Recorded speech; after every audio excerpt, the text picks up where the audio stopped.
Hello friend. आज का topic Uttar Pradesh के प्रमुख लोक नृत्य से संबंधित है।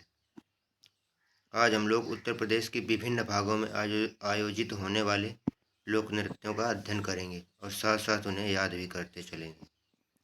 यदि आपने मेरे चैनल को सब्सक्राइब नहीं किया तो सब्सक्राइब कर लें। तो चलिए शुरू करते हैं। उत्तर प्रदेश के बुंदेलखंड के क्षेत्र में होने वाले प्रमुख नृत्य लोक नृत्य। ख्याल नृत्य। यह नृत्य पुत्र जन्मोत्सव पर किया जाता है।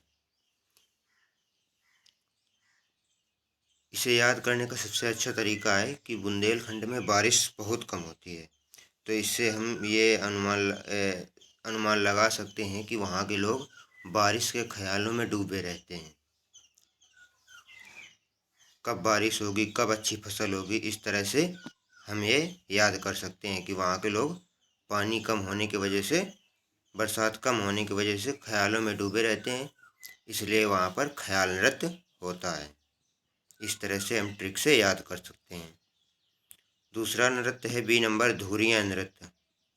यह कुम्हार जात के लोगों द्वारा किया जाता है।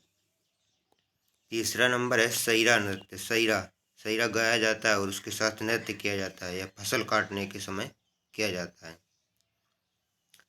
डी नंबर है घोड़ा नृत्य। यह मांगलिक अवसरों पर किया जाता है। यह नृत्य बुंदेलखंड क्षेत्र में बहुत अधिक प्रचलित है। इस पर घोड़े आगे वाले दो पैर उठाकर पीछे वाले दो पैरों के सहारे नृत्य करते हैं और ये काफ़ी प्रशिक्षित घोड़े होते हैं, ट्रेंड घोड़े होते हैं।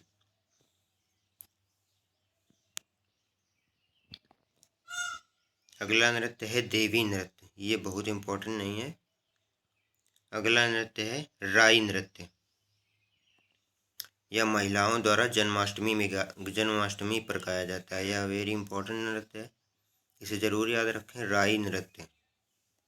बहुत राई भर वर्षा होती है, इस तरह से याद कर रख सकते हैं। राई नृत्य, बहुत कितनी राई भर वर्षा होती है, राई भर, तो इससे राई नृत्य याद कर सकते हैं।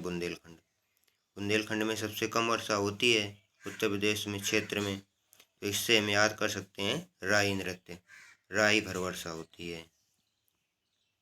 अगला नृत्य है दीप नृत्य, बरेंडी नृत्य और पाईडंडा नृत्य। ये अहीर समाज के लोगों द्वारा किया जाता है। दीप नृत्य और बरेंडी नृत्य ये तो बहुत इम्पोर्टेंट नहीं है, लेकिन पाईडंडा नृत्य ये बहुत अधिक इम्पोर्टेंट है, इसे जरूर याद रखें।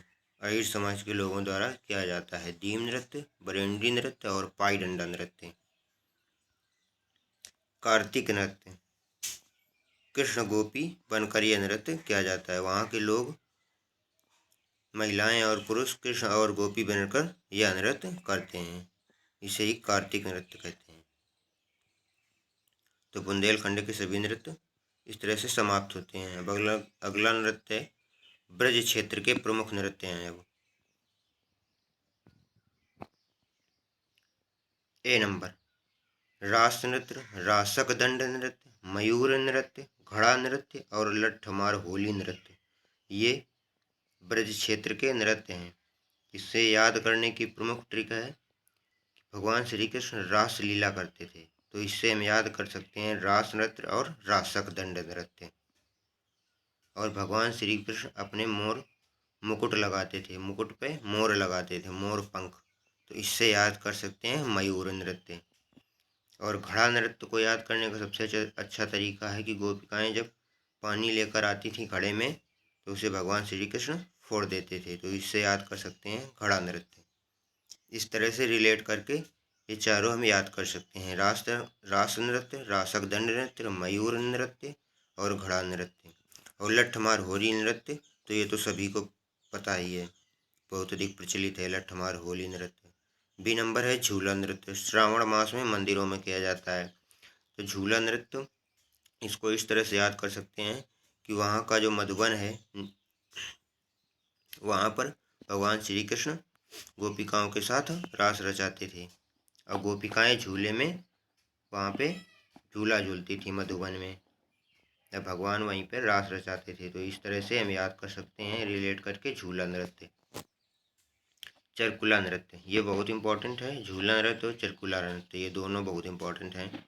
चरकुला नृत्य या नृत्य 108 दीपों का पिंजरा या चरकुला रखकर महिलाओं द्वारा किया जाता है। तो चरकुला नृत्य याद करने का सबसे अच्छा तरीका है कि भगवान श्री कृष्ण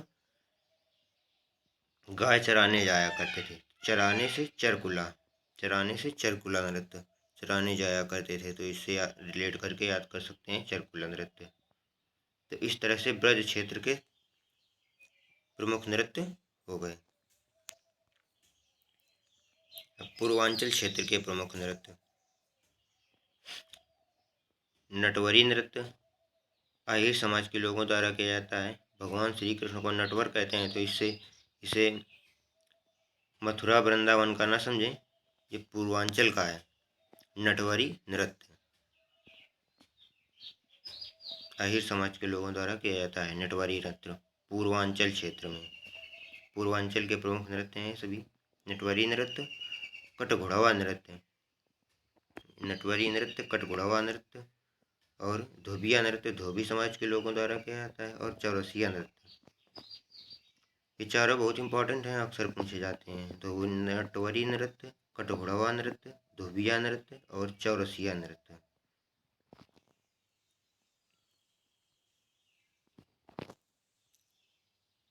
अवध क्षेत्र के प्रमुख नृत्य। अवध क्षेत्र के प्रमुख नृत्य। अवध क्षेत्र अयोध्या और लखनऊ का क्षेत्र अवध क्षेत्र और उसके आसपास का क्षेत्र अवध क्षेत्र कहलाता है। अवध क्षेत्र का प्रमुख नृत्य जोगिनी नृत्य और कलाबाजी नृत्य। जोगिनी नृत्य रामनवमी पर किया जाता है। इसमें पुरुष स्त्रियों के वेश धारण करके नृत्य करते हैं, इसे ही जोगिनी नृत्य कहते हैं। और एक कलाबाजी नृत्य, और इससे हम इस तरह से रिलेट कर सकते हैं कि अवध के लोग बहुत कलाबाज होते हैं। तो कलाबाजी नृत्य, जोगिनी नृत्य और कलाबाजी नृत्य। कुछ अन्य महत्वपूर्ण नृत्य जो अक्सर पूछे जाते हैं, जैसे देड़िया नृत्य, ये दोआब क्षेत्र में किया जाता है। गंगा यमुना के बीच का जो क्षेत्र है उसे दोआब कहते हैं उत्तर प्रदेश में। तो देड़िया नृत्य दोआब क्षेत्र से संबंधित है। कर्मा व शिला नृत्य, ये बहुत इंपॉर्टेंट है, अक्सर पूछे जाते हैं। खरवार जाति द्वारा सोनभद्र और मिर्जापुर में किए जाते हैं। कर्मा और शिला नृत्य ये इम्पोर्टेंट है, ये याद रखें। कर्मा और खरवार जाति द्वारा किया जाने वाला सोनभद्र और मिर्जापुर में किया जाता है नृत्य, बहुत इम्पोर्टेंट है। कर्मा व शिला नृत्य खरवार जाति द्वारा सोनभद्र और मिर्जापुर में किए जाते हैं। चवलर नृत्य अच्छी वर्षा व फसल के लिए सोनभद्र व मिर्जापुर में किए जाते हैं। छलिया नृत्य, यह तलवार ढाल लेकर राजपूतों द्वारा किया जाता है और यह कुमायूं क्षेत्र में उत्तराखंड और यूपी के लगे बॉर्डर पे किया जाता है छोलिया नृत्य, और इसका प्रभाव सबसे अधिक उत्तराखंड में है। छोलिया नृत्य तलवार ढाल लेकर राजपूतों द्वारा किया जाता है। तलवार और ढाल लेकर राजपूतों द्वारा, इसे याद रखें, ये जरूर याद रखें कि छोलिया नृत्य तलवार ढाल लेकर राजपूतों द्वारा किया जाता है। उत्तर प्रदेश का एकमात्र शास्त्रीय नृत्य कथक है। उत्तर प्रदेश का एकमात्र शास्त्रीय नृत्य कथक है। और कथक के प्रसिद्ध घराने लखनऊ व वाराणसी प्रमुख घराने। लखनऊ व वाराणसी घराने कथक के प्रमुख घराने हैं। और कथक को सर्वाधिक ख्याति बिरजू महाराज, शंभू महाराज व लच्छू महाराज के कारण प्राप्त हुई। कथक को सर्वाधिक ख्याति बिरजू महाराज, शंभू महाराज और लच्छू महाराज, ये तीनों लोग लखनऊ घराने से संबंधित हैं। तो ये जरूर याद रखें, बिरजू महाराज, शंभू महाराज और लच्छू महाराज किस घराने से? लखनऊ घराने से। और कथक के प्रमुख घराने लखनऊ और वाराणसी घराने हैं। तो इस तरह से पूरा टॉपिक यूपी के प्रमुख लोक नृत्य समाप्त होता है। और यदि आपने हमारे चैनल को सब्सक्राइब नहीं किया तो सब्सक्राइब कर लें।